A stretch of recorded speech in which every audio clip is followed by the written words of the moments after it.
Christmas. Happy Steamsmas. Santa versus everybody. Our holiday movie favorites. Christmas in our video games. All this and more coming up on the East Coast Geek Podcast.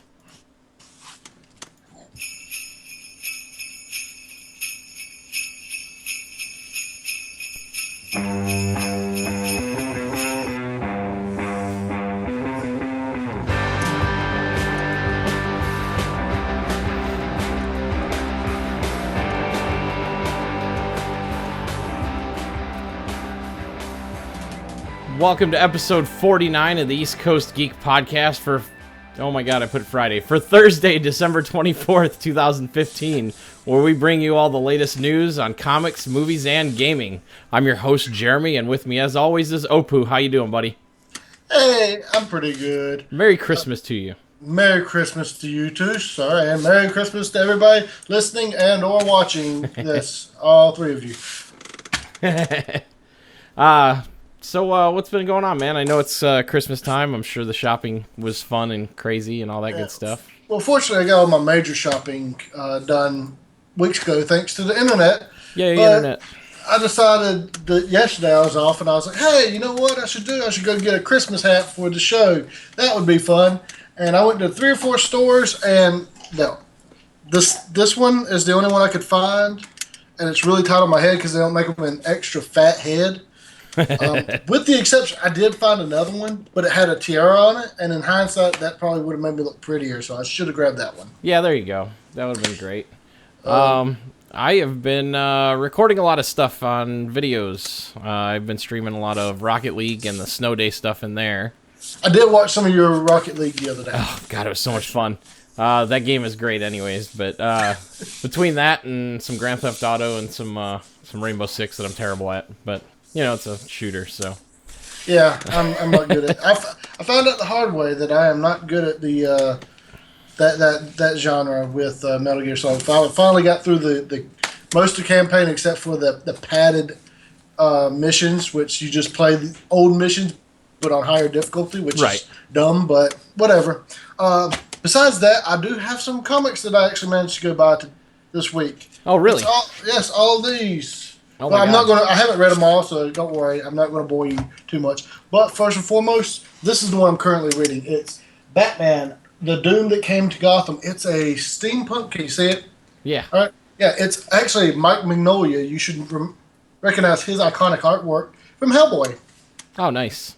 Yes. I cannot pick up anything that he does outside of Hellboy. I mean, I gotta pick up his Hellboy stuff too, but I just love his art too much. Anyways, it's basically Batman versus Cthulhu set in 1928. How can you say no to that? Right. Okay? I'm in the process of reading it. It's absolutely excellent. It's in a collected form. I recommend you, if you're a Batman fan, pick it up. If you're a Cthulhu fan, pick it up. If you're a Mike Mignola / Hellboy fan, pick it up. There's no reason not to pick this up unless you hate all those guys. Then I understand. Next, real quick, is the Spider-Man 2099 series right there. Oh, nice. I got so it's up to issue 4 or 5. I'm currently on 4. I've read all 3 of these. The story is going very well. I'm enjoying the characters, the plot. The villain that they had for 2 and 3 were excellent. Hilarious dialogue. My only real complaint still is the spider suit. I do not like the color design on it. The white is just awful. And then it's almost a blatant ripoff of the Batman Beyond suit. It has jetpacks and it has wings. Like, not the armpit wings that Spider-Man's known for, but like from wrist to floor or foot wings. So it's... like a flying squirrel. Yeah, almost like a flying squirrel or a bat, you know. But other than that, good read, very fun. Recommend that too. Awesome. Then we got Comic Robo here. This story, since it's ongoing, I highly recommend you pick up everything previous. So this is not a good jumping in point. Not the Ring of Fire story arc is not a good jumping in point, but it's a great series. It's like science fiction Hellboy. Like I've said before, I've got Invader Zim, pretty good, episodic, so you can pretty much jump in wherever you want on those. And these last 3 or 4 I have not read yet. Exo Man of War. It's basically Space Iron Man, I think, in a way. Excellent. I had a friend explain him to me. Haven't read it yet. So then we've got Venom, Agent Venom. No, well, this is Agent Venom, but not anymore. He's just Venom. Space Knight. Haven't read that yet. Carnage #1. This is after the, what was that called? When he became like Zen Carnage. Axis, where everybody like became good. Oh, okay. And he was actually in the Axis story arc. He was like one of the most beloved characters because he was still evil. So he was just trying to think of ways to be good. For example, he knew some people were going to go rob a bank, and he thought, "Hey, I know how to keep them from robbing the bank without killing them. Burn the bank down." So he goes to set the bank on fire. Great. Yeah, stuff like that. And next is The Rocketeer at War. Have not read it yet. I don't even know if I don't even remember if we've talked about this on the show or anything before. Yeah, I don't think so. But, I loved The Rocketeer as a kid, so I had to pick it up. I'll review those officially later on down the line, one day maybe. So, Well, it sounds like a good article for the page. yep, I do need to write something. So, I know. yeah. I know. I've been busy stalking the Steam sales. I'm about to purchase a few this evening. Probably Duck Game and Broforce that I'll end up streaming later. What was the first one? Duck Game? Duck Game. It's really weird. A lot of fun. Short games. You're playing a duck character and they kill each other in interesting ways. But they're it's an Adult Swim game. Oh, okay. Really weird that it's such a weird looking game. It's like I don't know, probably on 16-bit level. So, but Hey, I love the 16-bit style. But a lot of fun, a lot of quick games. So it ought to add some entertainment for the evening. So, but speaking of entertainment, I hear Star Wars isn't doing too bad. No, they're doing pretty good. They are edging close to that $1 billion goal that you prophesized. It's only been the first week. Yeah, it's already set the record for. It's like set every record for every day that it's been out. It beat out Jurassic World, which was the surprise hit of the summer. Right. But I didn't know who expected Jurassic World to make $1 billion. But currently, it's sitting around 766 million, and this puts the total between Star Wars: The Force Awakens and Avengers: Age of Ultron. Disney has grossed about $5 billion at the worldwide box office for the first time in the studio's history. So $5 billion between those two, they've already paid off Lucasfilms or they've already made their money back. Right. And so who knows how much they're going to make with The Force Awakens if they hit at least $1 billion. Right. That's 1/4 of the way there. So something interesting is the weekend box office. Monday morning, they were reporting it like maybe a couple million shy of beating Jurassic World's opening weekend. And I was kind of mad at first when I heard it because Jurassic World had the advantage of also having a coincidental China release date as well. Yeah. But then the numbers came out later Monday that they beat them by about 10 million or something like that. And that's without a China opening, which is really good. That's absolutely amazing. That's because China's a big market, growing market for movies. But here, that's the thing. I always try to not worry about especially for a film that I like. The Monday morning stuff is usually rough estimates, how they guess. So it will say, about 500 million when it's actually 550 or 600 million, right, or less than. Because they don't get the real calculations, right, over the weekend. Right. It's getting faster these days because I remember back in the day when I was looking it up, just at the beginning of IMDb and whatever, they didn't put that out on Saturday and Sunday. But nowadays we're getting it. Yeah. That's pretty good though. That's a hell of a weekend for them. And what the heck? Uh-oh. I must have bumped it by accident. Tablet's really sensitive. You're already sipping on the eggnog, huh? Yeah, perfect. Oh, that stuff's gross.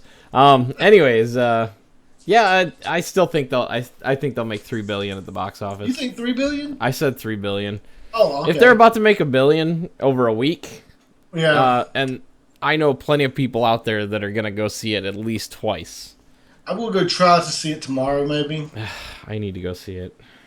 I think we'll go try to see it tomorrow sometime. You haven't seen it yet either? Probably not till next week, but it has been the hardest thing in the world to avoid spoilers. I now have 2 other shows that I listen to, or maybe it's 3, I can't remember, that have spoiler shows. So, and I'm just waiting until I get to see it so I can listen to them. It's always a good decompression to listen to stuff like that. So yeah, and it's like you can vent to somebody, but yes, I can finally talk to you. Yeah, So, yeah, exactly. I've missed so many conversations with friends. Of course, I've already been spoiled, so I should just jump in there, but not the entire plot. But Yeah. So Yeah. I'm so bad at that. I spoiled everything for myself. I hate it. Oh, I forgot to bring up the picture. There we go. There's Star Wars. It's a pretty neat looking picture. I'll let it sit there for a minute before we start the next section here. Well, real quick, while we're let bask in that pretty picture, I have to complain about Steam though. Oh no. The Final Fantasy VI release. Did you see that? No, I didn't. They released the mobile version of the game. Oh. And I cannot stand its graphics. They look hideous compared to the pixeled versions.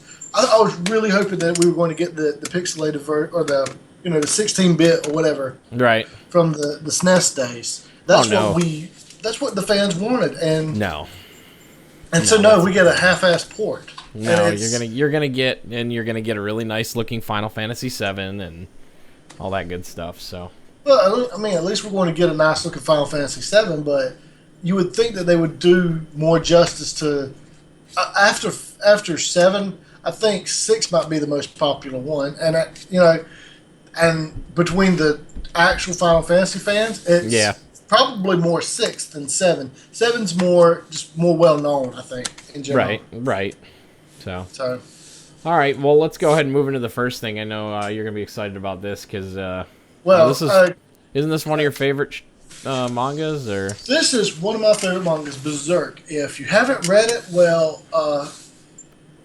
it's not for kids. Okay, it's not for some adults. Is it like the comic version of Dark Souls or? Kind of. It's I don't even know how to begin to describe it. It's like absolutely dark medieval fantasy. I mean, you could take like the darkest parts of Game of Thrones, take the darkest parts of Lord of the Rings, mix them together, put in some Arkham horror kind of stuff, some Cthulhu type of stuff, mix that up, and you still don't have exactly what it is. Berserk is about, here we go, it's an ongoing manga series by Kentaro Miura. I'm sorry, I cannot pronounce his name. It's set in a grim medieval European fantasy world. The first 3 volumes establish the hero, Guts, aka the Black Swordsman, as he hunts down these supernatural beings in his quest to take on the God Hand. Basically, they're like angels, but they're all practically omnipotent. Great. And then the story goes into like a 12-volume long flashback about how he got to become the Black Swordsman. And every single part of it is... usually I don't like flashbacks, but this one was absolutely amazing and heartbreaking. The comic opens up with him having relations with this woman who, in mid-coitus, turns into a monster. And then the next panel, you see him walking away, and her body's on fire back there. Gross. And it just goes dark from there. I mean, wonderful. He is not a nice guy. He has used humans for shields. He's used children for shields. He does whatever he can to do his job. It's not even he doesn't even get paid for it. Wonderful. Yeah. It's beautifully drawn. It's beautifully written. I highly recommend it. It's like 50 volumes long at this point, though. It's huge. Oh. And unfortunately, the artist, writer, whatever, the creator of it, is getting older, and he's had a lot of health issues. So people are really worried that he's not going to be able to finish the story. Oh no! Before it ends. Okay. The image you see that Jeremy's pulled up appears to be from the Lost Children chapter of the story. which is it's dark. So here's my thing: NBC Universal is supposedly doing this. Does this mean it's going to be released to rave reviews? Everybody's going to absolutely love it, and it's going to get canceled 5 episodes in, like they did Constantine. I don't know if NBC Universal did it, but it has NBC on the title, so I'm already worried about it. And do they even realize what Berserk is? I guess not.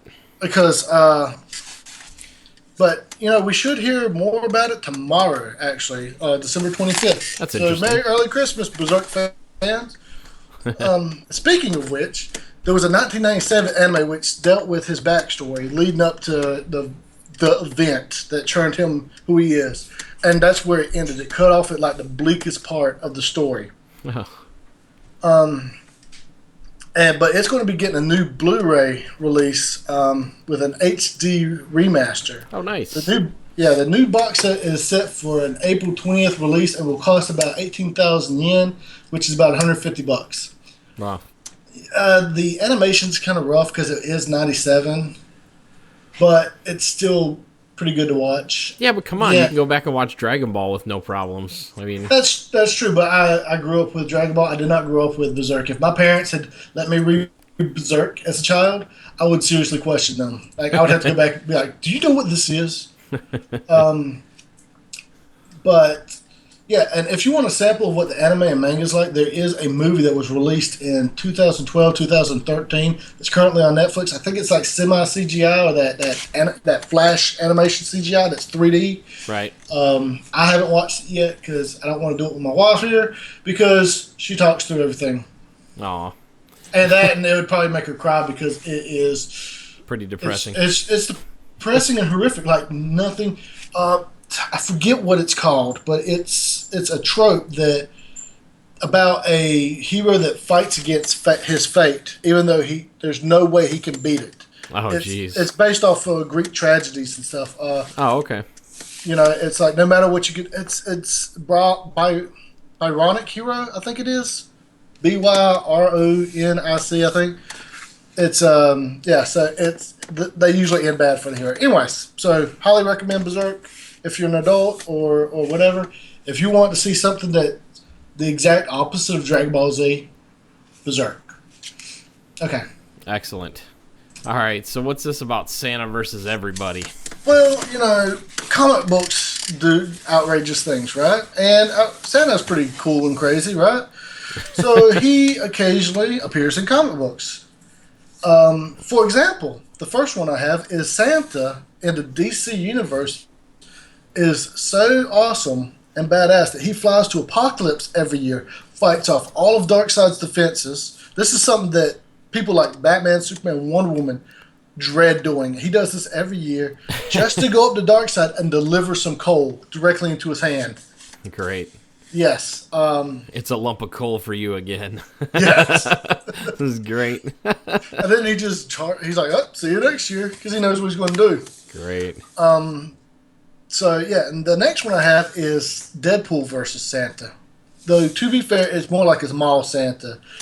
And I love the dialogue box. It was just one panel from one comic where he says, just another regular day or something, and he's choking him out with barbed wire. Yeah, it was a routine assignment. Routine assignment, yes. It's great. So that wasn't a real Santa. So don't worry, childrens. This next one though was the real Santa, but don't worry, it turns out for the best. It's Santa versus Lobo. If you don't know the main man, Lobo, he is as strong as Superman. He is pretty much immortal because he's been banned from heaven and hell, and so he gets to pretty much go through the universe doing whatever he wants. He was a bounty hunter. He was hired by the Easter Bunny to kill Santa in order to become the favorite holiday. Great. Apparently not realizing that I guess the next holiday in line would be Halloween as the favorite. That or Thanksgiving because of the food. Spoiler alert though, Santa almost beats Lobo in a machete fight. Almost. Remember, like I said, Santa turns out to be good in hand-to-hand combat. Definitely. I mean, do you see the arms on him in those pictures? Yeah. So remember, I said Lobo is nearly immortal, or absolutely immortal, and as strong as Superman, depending on the writer. And Santa almost beats him. He does end up killing Santa. However, I had to double check just to make sure that Santa was okay. And yes, Santa is considered as immortal as Lobo is too. Hey, who So was it? he Was eventually it Liefeld you didn't like? Yeah. Yeah, I noticed that there's no feet in this picture. I was wondering if that was him. No. I don't know if he drew that one or not. Liefeld, I could talk all day on his terrible art decisions. I do enjoy his enthusiasm for the most part, at least. All right. We got two more. It's Grey Hulk / Joe Fixit. You should know the Hulk. Yeah, of course. Versus Santa. Hulk smash. And don't worry, like the Deadpool example, it's actually the Rhino dressed up as Santa Claus and causing problems. He's depressed one Christmas, steals a Salvation Army Santa outfit, puts it on, tries to steal the money. Then he gets roped into being a mall Santa, which he's actually doing a pretty good job at, until some kids start picking on him and he decides to go on a rampage. Great. So Hulks out into the Grey Hulk form, which is weaker than Green Hulk. Grey Hulk's usually lifting around 70 tons, and he doesn't get stronger as he gets angrier. Or if he does, it's really, really slowly. So that means the Rhino outclasses him because he can lift about 100 tons. Right. So he has to resort to dirty tactics like kicking him in the Jingle Bells. So that was another pretty fun, strange story arc. But the last one we got is Santa versus the JLA, Justice League of America.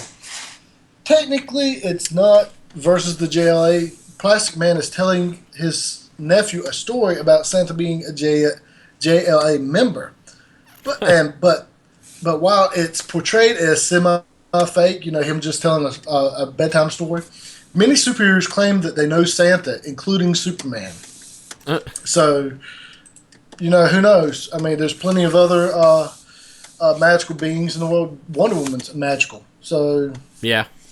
So, he could be. I don't know if he's appeared in New 52 yet. DC used to do a pretty good tradition about having him appear in some form or another every Christmas. I don't know. I think they stopped that. I don't know if it's continued on, but I'm going to have to double check on that because those were always kind of fun stories. Awesome. Well, that's cool. That's neat. There's a bunch of appearances of Santa Claus. So, and I'm sure through the years. Yeah, I forgot to mention that the Lobo one, they actually did a fan version of it, and it's really good. It was on YouTube. I'll try to look it up, and I will stick it on our Facebook page. But it is definitely, if I remember correctly, it's kind of not safe for kids or work. But it was really well done. They had like this big wrestler bodybuilder right as him, and so yeah, it was pretty cool. So I'll look for that, but I'll save it for after Christmas maybe. I got you. All right, let's go ahead and move into the news, or the movie news, if that's all you got on that one. All right.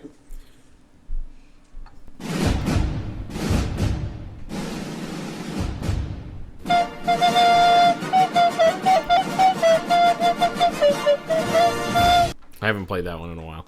That throws me off every time. All right. Best news in the world, not to be outdone in the holiday season. In 2 years... In 2 years' time, James Cameron has confirmed that Avatar 2 will be released for Christmas in 2017. Really good news? I don't know. Did you like the first one? I like the first one. I don't understand some of the fanatics and how how they were kind of getting into the whole, wow, Pandora is such a better place than we live in. It's like, and then there was those people selling the Pandora escape kits. It was like basically because it was a little more grim, it was like basically a suicide kit. But I liked the movie. I thought it was a really, really good idea.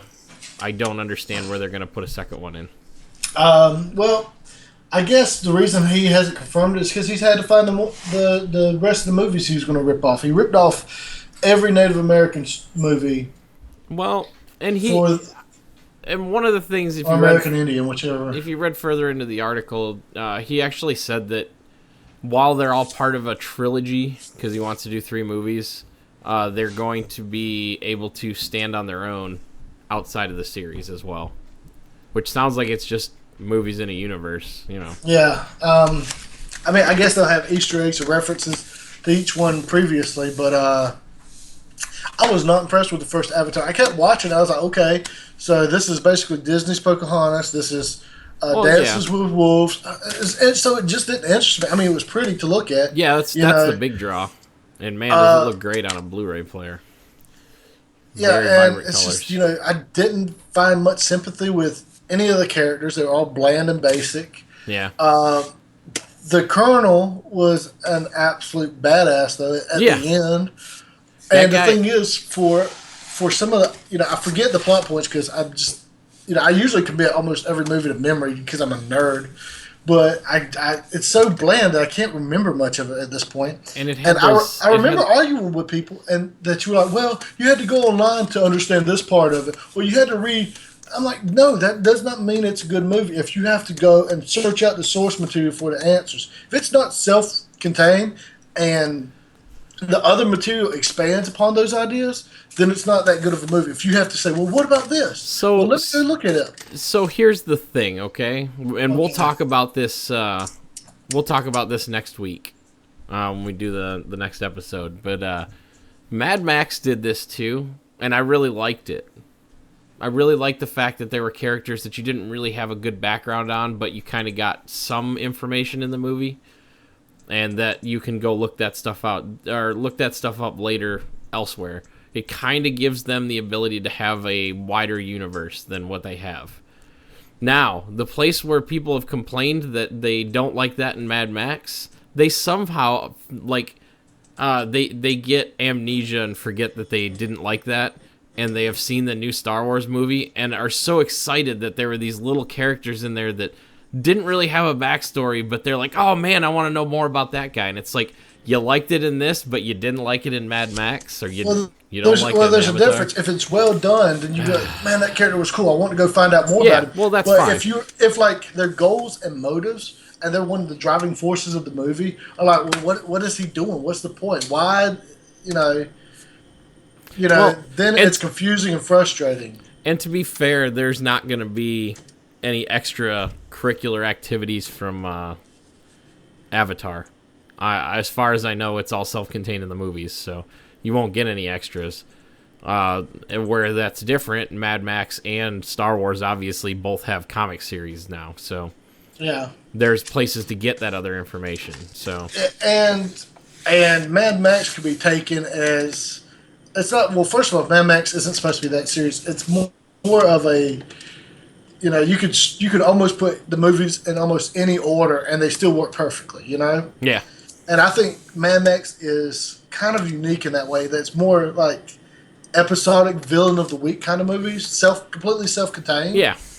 And I think that works better for that kind of style as opposed to something where they're trying to treat it with such reverence and seriousness like Avatar went for. Right. Especially if you're going to preach to me, you got to make sure that your movie has all of its meanings within it. Mad Max is saying, hey, this guy's got a shotgun and a crazy car. That woman's got a robotic arm. This guy has a flame-throwing guitar. Let's have fun with this. Oh my God, explosions so awesome. Everywhere.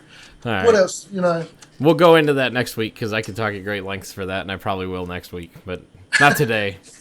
I still haven't seen Mad Max, by the way. Oh my God. Sorry, I got the back A friend of mine got it and gave me the digital code, so I have it on Vudu, so I can watch it on the Xbox all the time, and I do. So. I might rent it on Amazon Prime. Oh my God! This weekend or something. All At right. least, I'm going to buy it. I'll get it for you. I'll get it for you for Christmas. Actually, I'll get it for you for Christmas. Okay.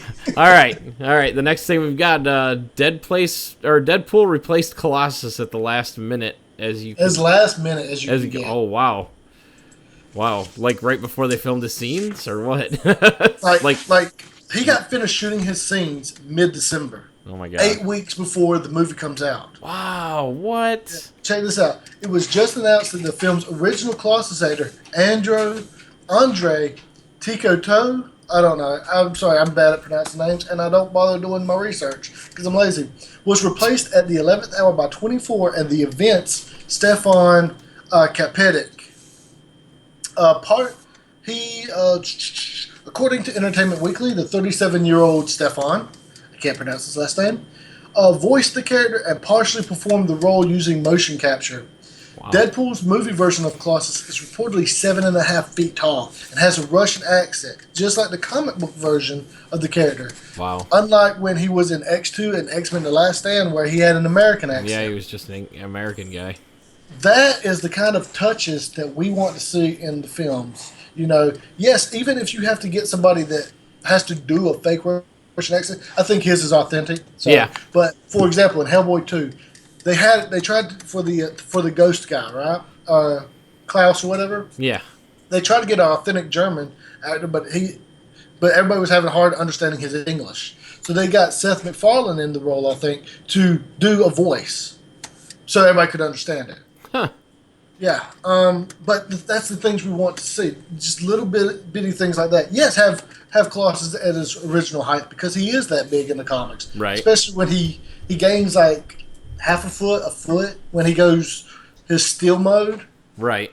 He's usually like only 6'6", only 6'6". But if you see the picture, hopefully I put the right picture in there. Next to Deadpool, he's absolutely massive, and Ryan Reynolds is supposed to be 6 foot. Yeah, he's no slouch. Yeah, Deadpool in the comics is 6'1" or 6'2". He's a whole Colossus head taller than him in this picture. Yeah. The dude's absolutely huge. I got to see this guy regular. But here's a quote. Director Tim Miller also wanted Colossus to sound as close as possible to the comic book character's background. So he had me to come in, since my voice was what he envisioned for Colossus, who has an authentic Russian accent, revealed Stefan. My character's voice gives him the past history as Peter Rasputin once you hear him speak. This made him the most authentic to the original idea of the comic book character. That's awesome. And yes, like I said, he just got finished in mid-December, 8 weeks from the release day of the film. Can't wait for that. Yeah. If you go into the article more and more, he had to come in back for the role like 6 or 7 times, and then him and the director were just having so much fun being creative with it that he spent like 8 hours or 10 hours or some insane amount of hours just saying things and shooting, and then he got on a plane immediately and flew back to do like Romeo and Juliet on stage. Right. Yeah. So, see, it's like, we're getting hyped about Deadpool because of the 12 Days of Deadpool and all this stuff. But they're putting in these touches that make it have more heart than like the X-Men films, where people are like, Apocalypse should have a deeper voice than that. Where's his really deep, massive, absolutely powerful, godlike voice, Yeah. Where this guy's like, hey, we need some Russian in here. Colossus is supposed to be Russian. So, so that's how I feel. It's hard for me to be impartial about Deadpool to begin with because I love Deadpool. I mean, look, I got a light, I got a tattoo, I got comics, I got his Mike's Hard Lemonade over here. There's 2 more apparently. Apparently there's 4 of them. I thought there was only 2, so I got to hunt those down. Don't forget the tattoo. No. And tattoo right here. This tattoo. You see my tattoo? Yeah, there you go. So, that'll be good. I can't wait till February to see that movie. It's probably going to be the highest grossing movie released in February, so. Yeah. Because there are plenty of Deadpool fans. People have been crying for this movie, so. All right, our last little bit of the movie section is our favorite Christmas movies. We'll do a top 5 for each of us, and I guess I'll start. Yep, you start. My all-time favorite, especially with the military background, is White Christmas, starring Bing Crosby and Danny Kaye. It's a musical number kind of thing, but a really nice, heartwarming story about a couple of soldiers who are trying to do good for the general that watched over them while they were in World War II. So. Very, very good Christmas movie. Second one, very bad Christmas movie. Bad Santa. And it's got, what's his face? I can never remember his face. The guy that was dating his sister. Yeah. What? No, Angelina Jolie. Oh, God. My brain's gone. I can't remember. Anyways, it's right there. The guy that was in Sling Blade and... Wow, it is right there. Anyways, I think this movie kind of, I don't know, it kind of sucks. It's funny, but you don't really see too much change. Billy Bob Thornton. Billy Bob Thornton, thank you. You had really to don't. say it. You don't really see that much change to the character. He's still an idiot by the end of the movie, but it's just fun watching the situations that happen and unfold. I mean, you kind of see some change toward the end, but he's still being a bad guy. Third on the list that I haven't actually seen in a long time, but I have very fond memories of it from watching it when it was on HBO a long time ago when I was younger, is Trapped in Paradise. And it has John Lovitz, Dana Carvey, and Nicolas Cage. And they are three brothers who visit a town, and they know that there's this bank in this town, and they're planning to rob it. And they kind of get intertwined with the people of the town. And it's a small town, so, small community, and everybody knows everybody. And they get accepted into the community with open arms and all that good stuff. But there's a lot of good comedy in there, obviously, with John Lovitz and Dana Carvey in there. And Nicolas Cage isn't so crazy in that movie, but it's one of his earlier ones. The obvious Christmas Vacation with Chevy Chase and Beverly D'Angelo. Love that. That's an annual every year. And then Christmas with the Cranks. Based on the book by, oh my God, Mitch Albom, called Skipping Christmas, where a husband and wife decide to skip out on the whole Christmas festivities and go on a cruise instead because their daughter's full grown and out of the house, and she's actually on, I think, Peace Corps duty down in South America. So it's always funny to watch, and Barney the Santa Claus, I think it was Barney, I think was his name, played by oh God, that kills me because he's hilarious. I'm not helping you out this time. He's I'll look it up. You can go ahead and go. I really like that one though, because it's even got Jake Busey and Cheech Marin in it too, and they're pretty funny. Oh, and Dan Aykroyd. There you go. Okay, so my first one apparently got voted not a Christmas movie, but I don't care about polls. Die Hard. Die Hard is a Christmas movie. Die Hard is absolutely a Christmas movie. He's going to a Christmas party. It was a Christmas vacation for everybody, whatever. So Die Hard is my number one. I love that movie. I could watch it anytime, but it's good. It's a Christmas movie for me. Right. Next is Nightmare Before Christmas, but even though I think the director or whatever's come out and said no, it's supposed to be a Halloween movie. I say it is both, but I really love that movie. So, Nightmare Before Christmas for me is number two. I love the music in there. I love the characters. I love, even now I have on my iPod and my Google Music or whatever, some of their songs. Yeah. The Santa Claus is number three for me.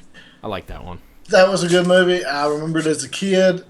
Just the whole concept of it was a fun movie. And it was, I don't know. Then we got Scrooged. I love Bill Murray. He plays a great jerk. He really does. I don't know. I don't know. It has Bobcat Goldthwait in it as well. He's so awesome in there. I think he was really underrated as an actor and a comedian because he's just not that well known anymore. I guess he's a director now, but whatever. It's just a fun movie. It has a great story. It's a interesting retelling of whatever A Christmas Carol, which is usually the same thing over and over. Right. My last one, originally I was going to pick Planes, Trains, and Automobiles, but then I realized that's a Thanksgiving movie. But it's such a heartwarming, fun film. And, John Candy's the speech at the end. There's two speeches. The one about him being, obnoxious or whatever. Yeah. And him, the big reveal at the end, it breaks your heart for the guy. Yeah. And, John Candy's such a heartwarming, fun actor in general, and he unfortunately passed away before his time. We needed more stuff from him. This was actually a difficult list for me because what I remember are like cartoon Christmas specials, like the Sonic the Hedgehog one that was on USA.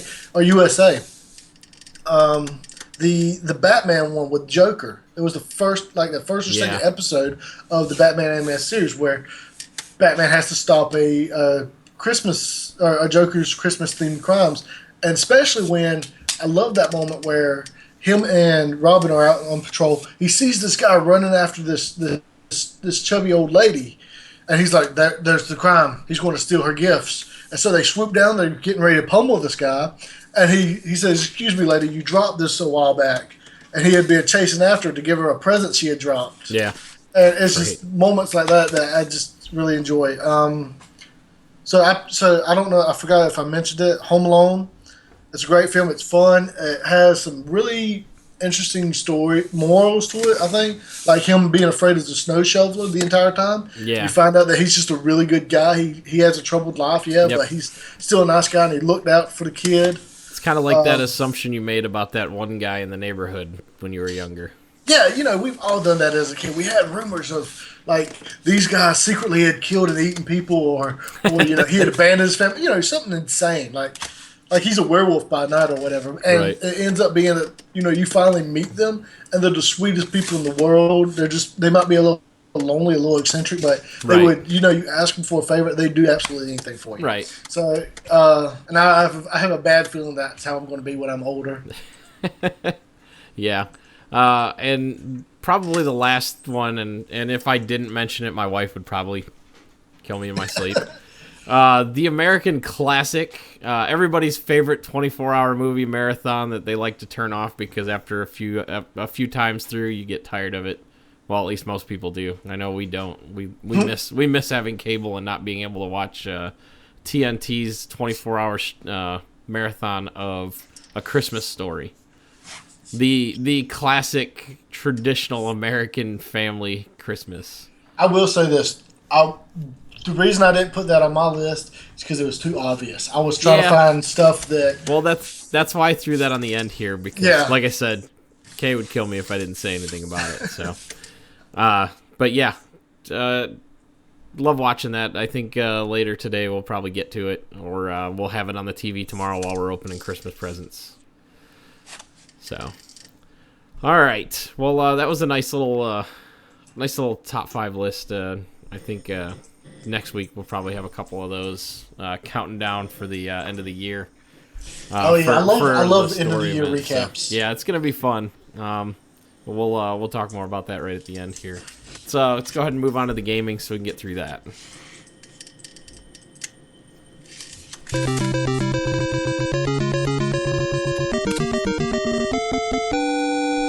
Did you see that? For Christmas, I learned how to not blow people's eardrums out. Merry Christmas to all of us. He's going to do it the very next episode, though. Yeah, I'll totally. But I love that. I can't get tired of that music. So. All right. First thing we've got: the Fox Engine creator leaves Konami for Bandai Namco. Yeah. Yeah, it's like the rats are leaving the ship, huh? It's terrible. What did Konami do? I don't know. Well, they went absolutely insane and destroyed Kojima Productions, I guess. Kojima Productions Volume 1, because we're supposed to be seeing a new one. Well,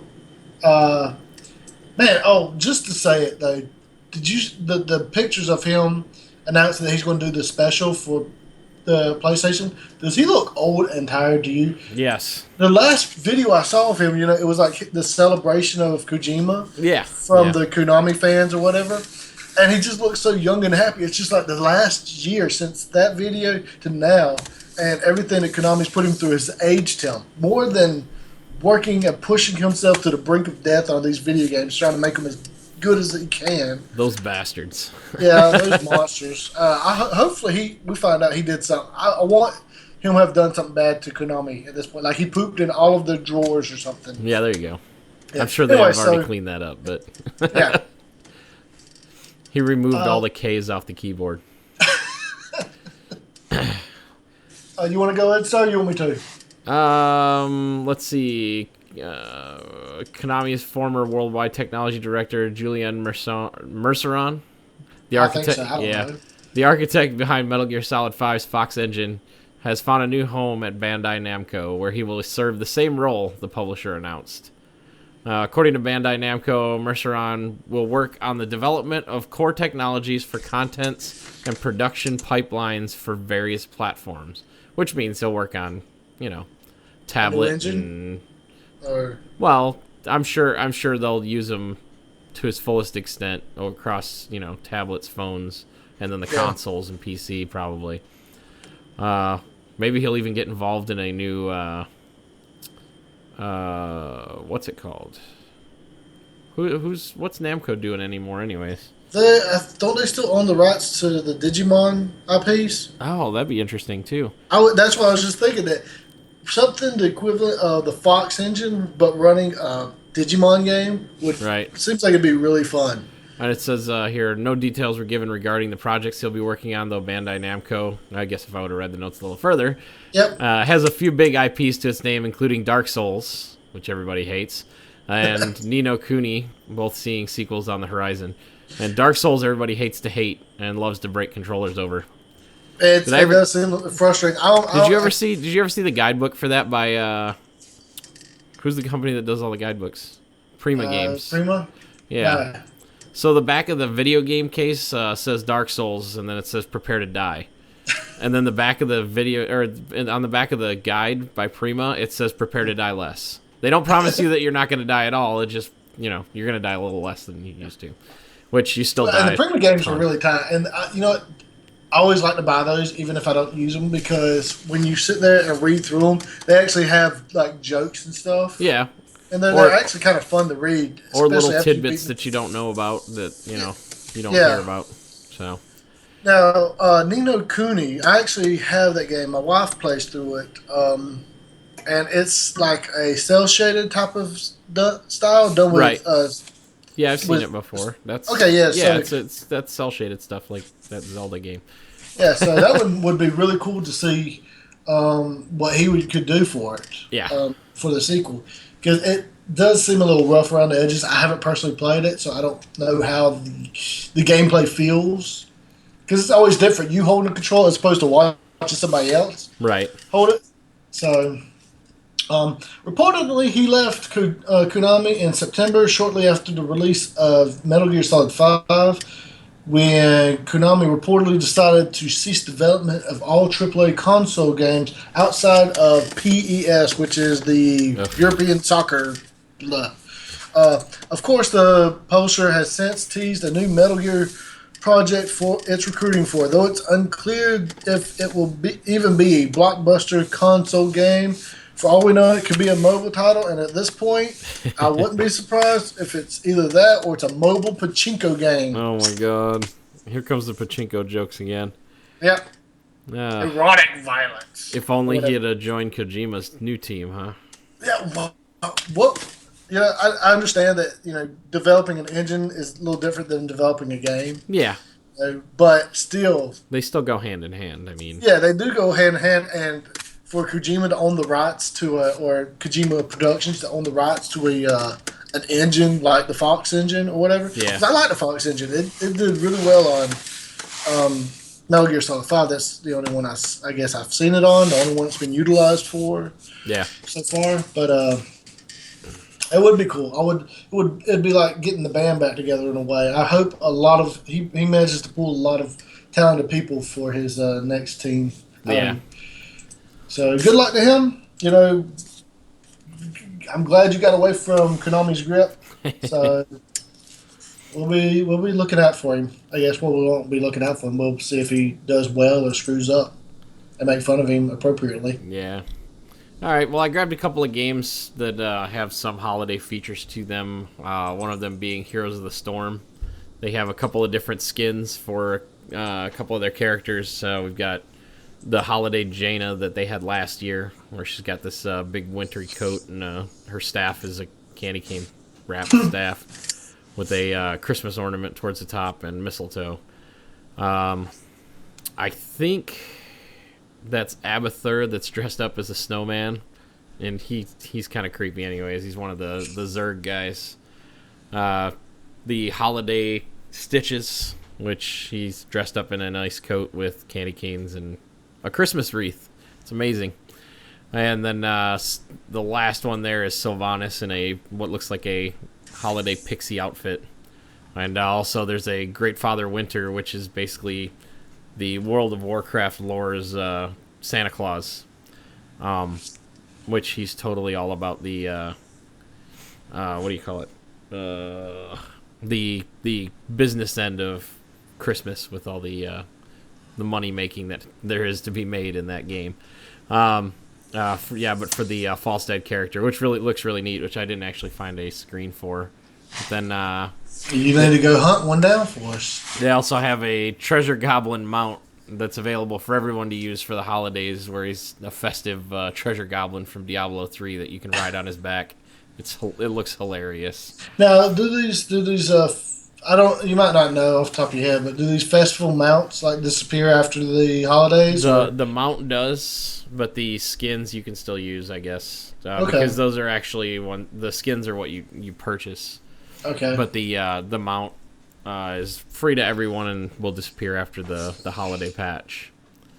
So, and then finally the other one that I got to experience last night, and I'll have to.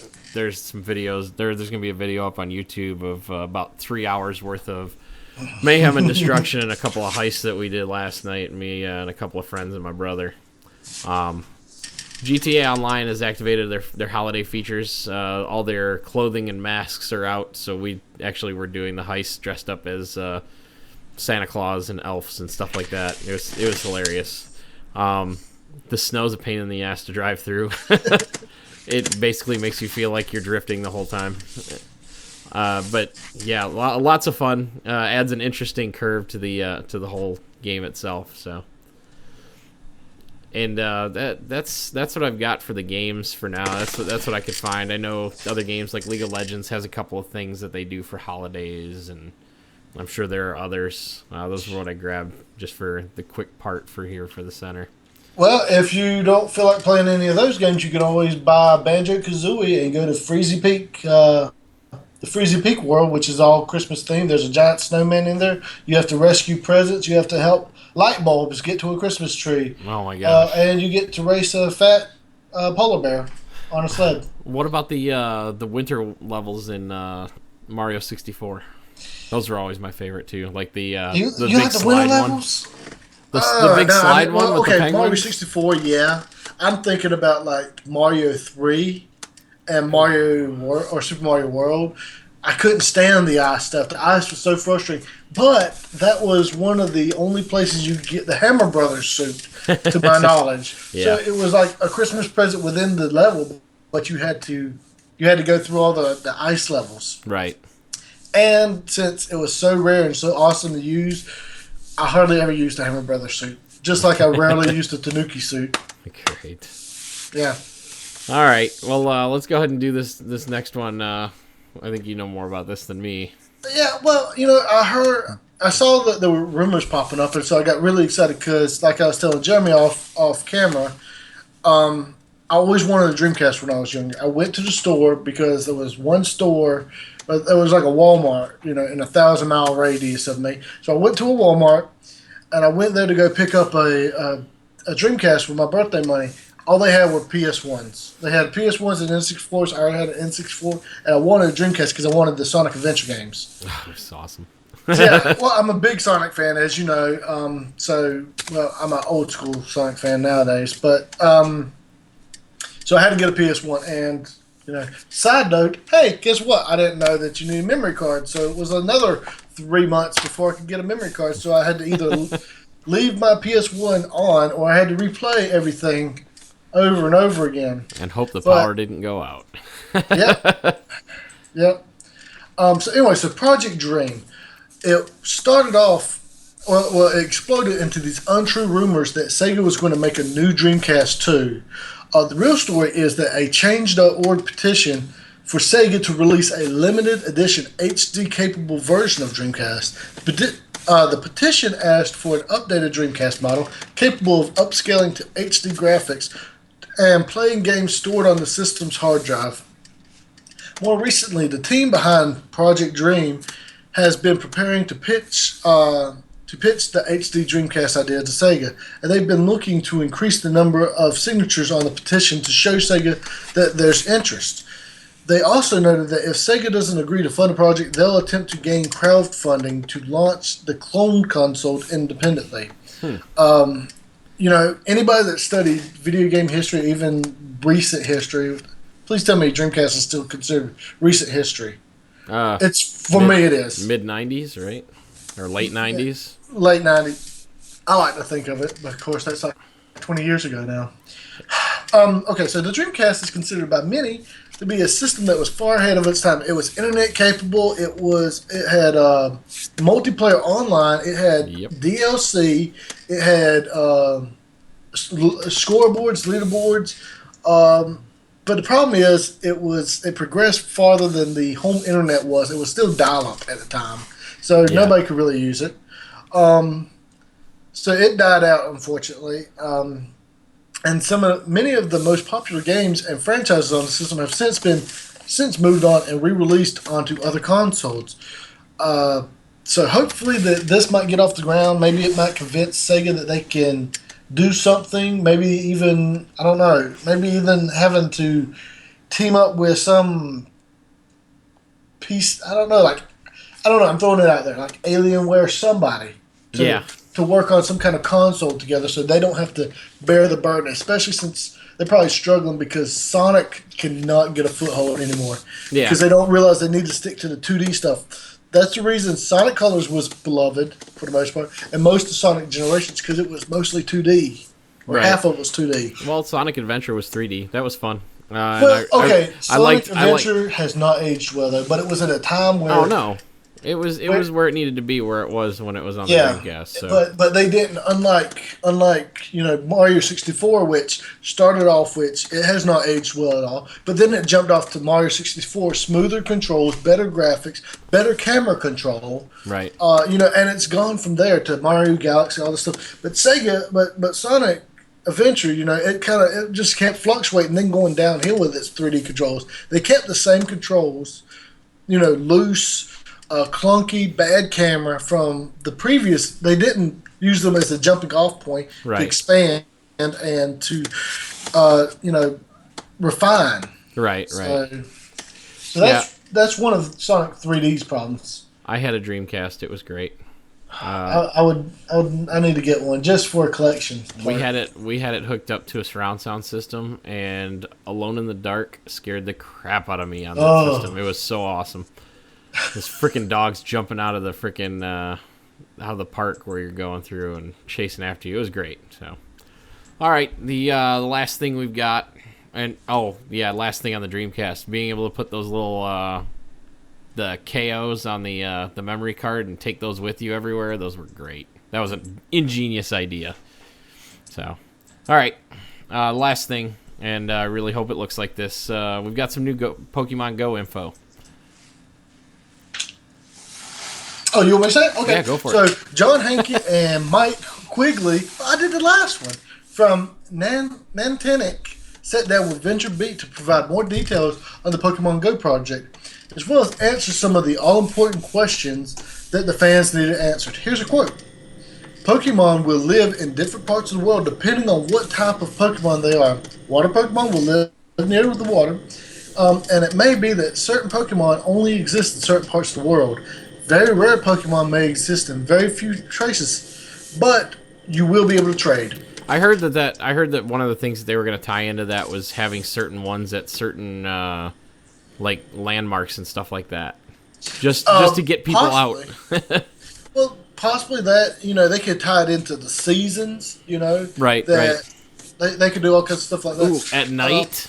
What? Yeah, at night that would be awesome. And it'll be interesting to see more city-based Pokemon in the city as opposed to you go out to the country, you see more country-based or forest or whatever. According to the developers, Pokemon Go will be very similar to Ingress, which I don't know about in playstyle, but I think they developed it. So if you've played Ingress, you're ahead of us, or at least me. And while the developers aim to ensure that a player can walk out of their house and encounter a wild Pokemon within 5 minutes, it may not be the rarest Pokemon in the world. Like Niantic's previous project, which was Ingress, like I said, Pokemon Go will host a number of events in order to allow players to trade the other Pokemon from their regions with those found in faraway locations. Oh, that's cool. Hank, I guess, whatever, stated that Pokemon trading is going to be a huge thing, as no player will be able to collect all the creatures by themselves unless they take a year off of work and travel around the world. Right. Hanke has also confirmed that Pokemon Go will include gyms. That's awesome. The popular boss battle destinations featured in almost every Pokemon game. Gyms will be rare, but provide players an opportunity to battle and level up the Pokemon that they have collected. The public events will also be competitive in nature, suggesting that players may be able to battle for rewards and to train their Pokemon. When asked whether live events are something that the game will do right off the bat, Hank replied, saying, "We haven't announced yet, but I'd say that given the success we've had with Ingress, it's a pretty safe bet." So it might start off with a big event, which would be actually kind of cool. I don't know how big. Unfortunately, like America is different than Japan, which they're more mobile centric with games and stuff and communicating with devices, as opposed to here. So I don't know how big some of these events will be or whatever.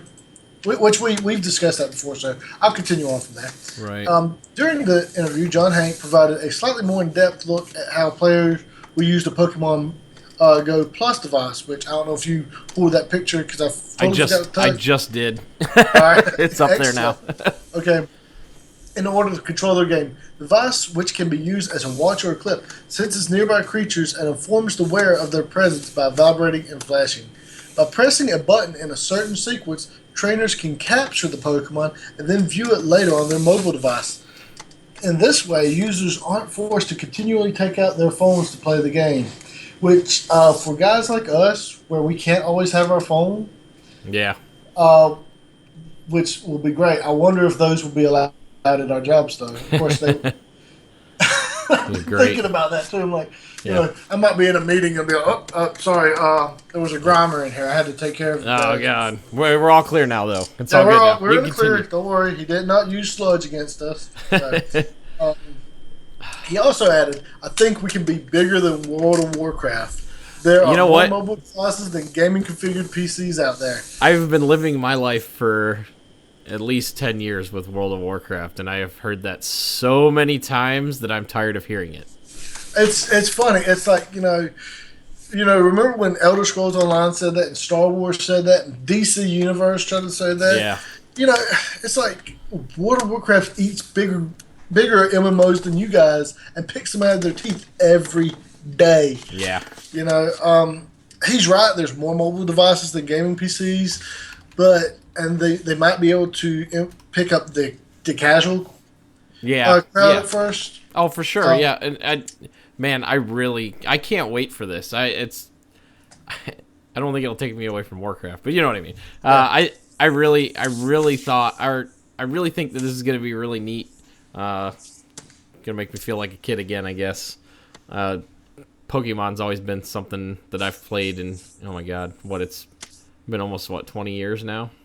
Yeah, I mean, we've been playing it since 95, 96, I think. And I'm still working on Omega Ruby. I play every now and then. I think I just beat the second gym. I can't remember. Oh, wow. Dude, when I get a Pokemon game, it's like nonstop. Well, now I got some guys, they'll beat it in like 10 hours. Now I got that new Nintendo 3DS. Man, that screen is great. So I've been playing a little more again. One of those. Listen, I used to have the regular 3DS, and for me that was better than the XL. Just because it looked like on my son's XL, it looked like it actually just stretched the picture, and it looked really crummy. Yeah. On this new one, the picture quality is so incredible. How's the battery life on your new one? Did they improve that? I don't know. I haven't really. When I play it, I usually don't play it far from a wall outlet anyway, so it doesn't really matter. Or when I do play, it's I'm just so used to having to use it when traveling. Yeah. So I'm used to it. Lasting about 6 hours. I don't know. Let's put it this way: every time I'm not using it, it's sitting on a charger. So. Yeah, true. Also, I think we need to point out again. It's either January or February. I think it's February.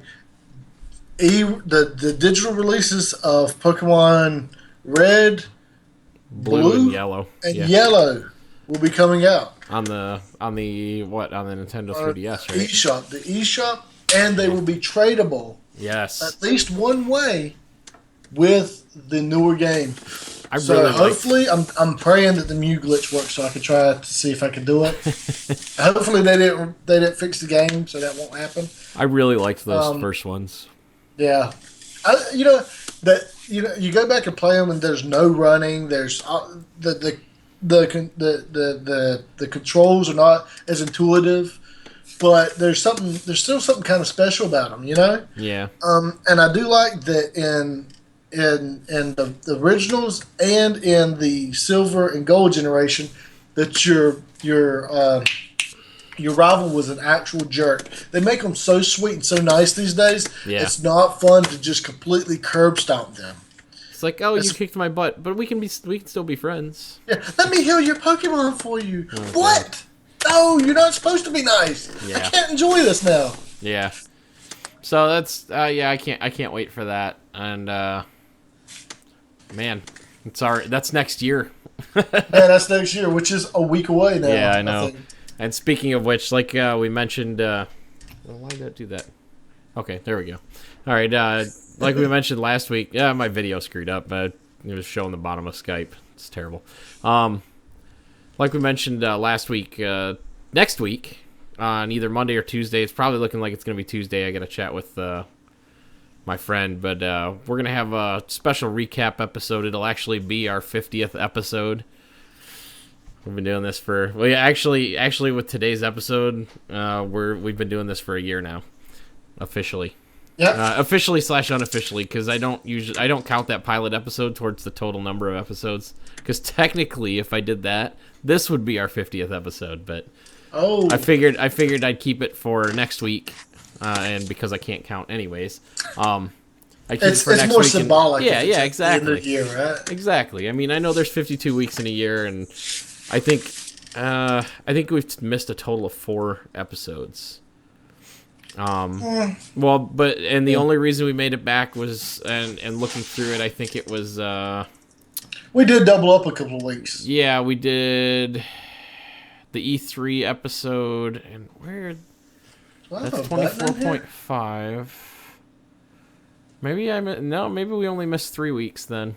I think we only missed 2 or 3 weeks because there was one you were sick, but we still played catch up. Yeah. And then there was a couple that we just had to do really big episodes. We had to do like a 2-hour episode or. Yeah, 24.5 was the E3 episode, which I wholly plan on doing again this year. Maybe we can get a little bit better presentation out of it this year, especially now that we're doing these video episodes and we throw up all these pictures and stuff. It'll be great to see some screen captures from all the garbage that Sony's putting out on their system and seeing all the blatant lies and overhypingness. Yeah, exactly. Speaking of overhype, we need to remember to touch on No Man's Sky. Those first party titles for Sony. Oh boy. Yeah, all 3 of them. Yeah. So next week we'll actually be doing a total of 2 episodes. We'll do one Monday or Tuesday for the recap, and then we'll also do our regular Friday episode, which we may or may not do, depending on what the news looks like for the week. It is going to still be a holiday week, and not a whole lot's going to be coming out everywhere. So we'll probably still be hungover some. Yeah, perfect. Yeah, it'll actually be on the 1st. Yeah. So maybe we'll do it just because, and we'll get something together. But like I said, look forward to next week. We'll have an episode that's basically a recap, and we're gonna bring somebody in to give us a fresh pair of eyes on the stories we've covered. So, but for now, that's all we've got. Thanks for listening, and please leave us feedback on our episode on iTunes, Stitcher, and anywhere else you can get our podcast from. And please like, share, comment, and subscribe on YouTube, where we're currently talking to you.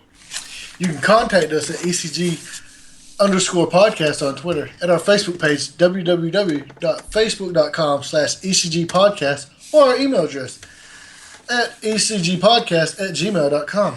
Also visit our webpage, www.stasisgeek.com. That's STASISGEEK.com. Or like Jeremy said, post a comment. We will read it, and it can be a Christmas present to us because you love us so much, right? Exactly. All right, we'll be back next week. Until then, stay geeky. And Merry Christmas or Happy Holidays. Oh, yeah, and Merry Christmas and Happy Hanukkah and Happy Festivus.